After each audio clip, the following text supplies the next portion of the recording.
ஆண்டவராகிய இயேசுவின் நாமம் மகிமைப்படுவதாக.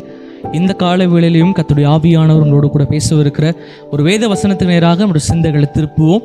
வேதத்தில் கலாத்தியர்கள் நிருபம் அதில் 6வது அதிகாரம் அதில் 9வது வசனம் அழகாய் சொல்லப்பட்டிருக்கிறது பாருங்க. நன்மை செய்கிறதில் சோர்ந்து போகாமல் இருப்போமாக, நாம் தளர்ந்து போகாமல் இருந்தால் ஏற்ற காலத்தில் அறுப்போம். ஆமேன்.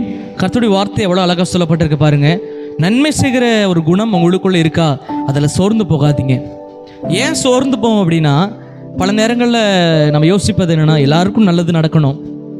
நீங்கள் வீடியோ பார்க்குறீங்க, எல்லோரும் இருப்பீங்க, எல்லாருக்கும் நல்லது நடக்கணும், நல்லது செய்யணும் அப்படின்னு ஆசைப்படுவீங்க. ஆனால் நீங்கள் நல்லது செய்கிற அதை வாங்குகிற மனுஷங்க அதை புரிந்து கொள்ளாமல் இருந்திருக்கலாம்.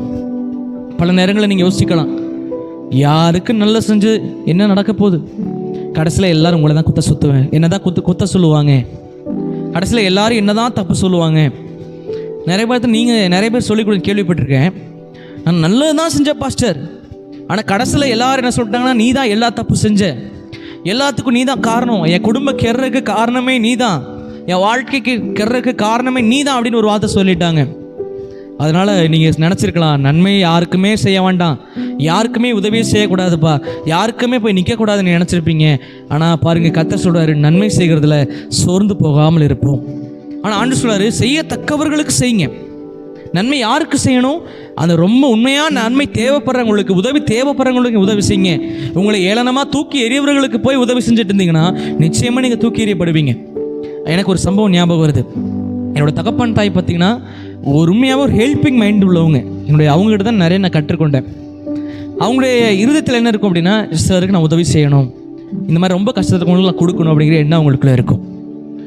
ஒரு நாள் என்னாச்சு அப்படின்னா, ஒரு இளநீ வெட்டுற ரோட்டோரங்களில் இளநீ வச்சுருப்பாங்க இல்லையா, அப்படி வைக்கிற இன்றைக்கி அவங்க அந்த நாட்கள் அந்த வேலை அவங்ககிட்ட கிடையாது. ரொம்ப கஷ்டமான நிலைமை, குடும்பமே நடுத்தெருவில் போகிற சூழ்நிலை. அந்த நேரத்தில் எங்களால் முடிந்த ஒரு சிறு உதவிகளை நாங்கள் போய் செஞ்சோம். ஆனால் இன்றைக்கு நல்ல ஒரு சொந்த பிஸ்னஸில் ரோட்டோரங்களில் வச்சு இளநீ விற்றுட்ருக்குறாங்க. இன்றைக்கி வரைக்கும் பாருங்கள், நாங்கள் போனோம் அப்படின்னா எங்கள் வீடு தேடி எங்களுக்கு நன்றி சொல்லிட்டு போவாங்க, அழுது சொல்லுவாங்க. என்ன தெரியுமா சொல்லுவாங்க, அந்த நெருக்கமான நிலமையில் நீங்கள் ஒரு சின்ன எங்களுக்கு உதவி செஞ்சீங்க, இன்றைக்கி அந்த உதவி தான் என்னை இந்த நிலைமைக்கு கொண்டு வந்து விட்டுருக்குன்னு சொல்லுவாங்க. தெய்வ பிள்ளைகளே, சோர்ந்து போயிடாதீங்க. மனுஷன் ஒருவேளை அது என்னெல்லாம் பரவாயில்ல, கர்த்தர் ஏற்ற காலத்தில் அதை அறுக்க செய்வார்.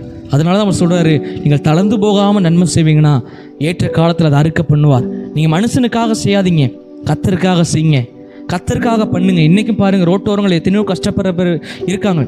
இன்றைக்கி பலர் அவங்கள பார்க்கும்போது உங்களுடைய மனசுக்குள்ளே என்ன எண்ணங்கள் வருதுங்கிறது ரொம்ப முக்கியம். பலருக்கு கொடுக்கணுங்கிற எண்ணமே வராது, செய்யணும்.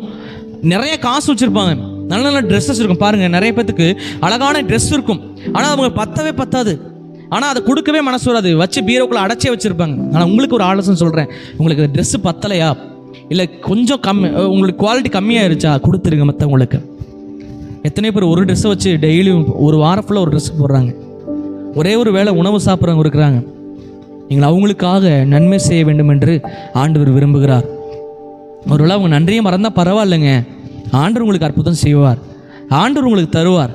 இயேசு கிறிஸ்து பாருங்கள், நல்லது தான் செஞ்சார். உலகத்தில் என்ன செஞ்சார்? இயேசு பாவியை சுகமாக்கினார், கண் தெரியாதவனை கண்ணு கொடுத்தாரு, நடக்க முடியாதவனை நடக்க வச்சார், காது கேட்க வச்சார். ஆனால் அவரே தூக்கிட்டு போய் சிலுவையில் அடிக்கிற கொண்டு போன ஆட்கள் தான் நம்ம ஆட்கள். அதனால் நீங்கள் நன்மை செய்வதில் சோர்ந்து போகாதீங்க. நன்மை செஞ்சால் கர்த்தர் சொல்கிறாரு, இந்த ஏழைக்கு கடன் கொடுக்கிறவன் எனக்கே கொடுக்குறான், இந்த ஏழைக்கு இறங்குகிறவன் எனக்கே கடன் கொடுக்குறான்னு சொல்கிறார். அவள் கர்த்தருக்கே கடன் கொடுக்குறீங்கன்னா அவர் வட்டி முதலமாக திரும்ப உங்களுக்கு தருவார் கர்த்தர். அதனால் மனுஷன்ட்ட நீங்கள் எதிர்பார்க்கவே கூடாது. இந்த மனுஷனை உதவி செஞ்சேன், எனக்கு நன்றி கூட இல்லைன்னா பரவாயில்ல, ஆனால் ஏசப்பா உனக்கு எல்லாவற்றையும் செய்து முடிப்பார். அதனால் இன்றைக்கி நன்மை செய்வதில் சோர்ந்து போகாமல், இந்த கிறிஸ்மஸ் மாதம் வேறு எத்தனையோ புது ட்ரெஸ் நம்ம வருஷம் போட்டிருப்போம், புதுசாக ட்ரெஸ் எடுத்திருப்போம். இன்றைக்கி ரோட்டோரங்களில் ட்ரெஸ்ஸே இல்லாமல் தூங்குறதுக்கு குளிர்காலம் இல்லையா, போத்திக்கு பெட்ஷீட் கூட இல்லாமல் இருப்பாங்க. அவங்களுக்கு உதவி செய்யும்படியாக நீங்கள் செல்லுங்க. நிச்சயமாக கர்த்தர் அதுக்கான பலனை பரலோகத்திலிருந்து உங்களுக்கு உதவி செய்வாராக. நம் கண்களை மூடி ஜெபம் பண்ணுவோமா? அன்புள்ள தகப்பனே, உங்கள் நன்றியோடு துதிக்கிறோம். இந்த நாளில் கர்த்தர் சொன்னபடி நன்மை செய்வதில் சோர்ந்து போகாதீங்க, ஏற்ற காலத்தில் அதை அறுக்க பண்ணுவேன் என்று ஆவியானவர் சொல்கிறார். இன்றைக்கி நன்மை செய்வதில் ஒருவேளை சோர்ந்து போயிருக்கலாம், ஆனால் ஆண்டவர் சொல்கிறாரு, உன்னை திரும்பவும் தட்டி எழுப்புகிறாரு, நீ நன்மை செய் மகளே, ரொம்ப கஷ்டப்படுகிற மனுஷன் உனக்கு தெரியுதா? நீ நன்மை செய், அவர்களுக்கு உதவி செய்வதற்கு தான் உன்னை நான் வச்சிருக்கிறேன். நீ இருக்கிற இடங்களில் உன்னை வச்சிருக்கேன், அதுக்கு உனக்கு உயர்த்துறேன். அதுக்கான காரணம் என்ன? நீ பல மனிதர்களுக்கு நன்மை செய்ய வேண்டும். இயேசு கிறிஸ்துவும் அதை தான் செய்தார். இயேசு கிறிஸ்துவும் அதை தான் பண்ணினார். உலகத்திலிருந்து மதிப்பு வருவதை எதிர்பார்க்கல, ஆனால் அவர் உதவி செய்தார். அதே போல் இந்த ரோட்டோரங்களில் நீ பார்க்கிற மனிதர்கள் ரொம்ப கஷ்டப்படுகிற சூழ்நிலை இருக்கிறாங்களே, அவங்களுக்கு நீ நன்மை செய்ய வேண்டும் என்று கர்த்தர் விரும்புகிறதற்காக ஸ்தோத்திரம். இந்த பிள்ளைகளை முழுமையாக ஒப்புக் கொடுக்கிறோம். அப்படி கரத்தினால் மூடி மறைத்து பாதுகாத்துக் கொள்ளுங்க. நன்மை செய்வதற்கான கிருபைகளையும் பண தேவைகளையும் நீங்கள் சந்திங்க ஆண்டவரே. இயேசுவின் நாமத்தில் ஜெபிக்கிறோம் நல்ல பிதாவே, ஆமேன். எனக்கு அன்பான தெய்வ பிள்ளைகளே, கர்த்தருடைய கரம் உங்களோடு கூட இருக்கிறது. அதனால் உங்களால் முடிந்த உதவிகளை செய்யுங்க. பெருசாக பண்ணலைனாலும் சிறுசாக வச்சு பண்ணுங்க. நிச்சயம் அதுக்கான பலன் கர்த்தர் உங்களுக்கு தருவாராக. Have a blessed day. God bless you.